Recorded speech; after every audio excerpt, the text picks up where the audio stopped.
You ask Tiger to solve. This deals with linear equations with one unknown.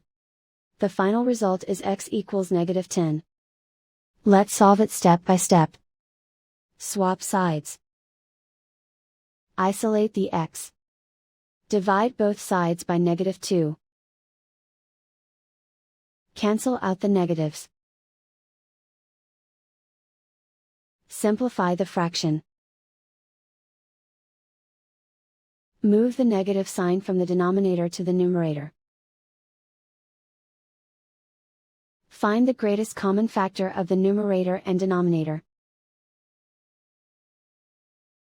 Factor out and cancel the greatest common factor. And so the final result is x equals -10.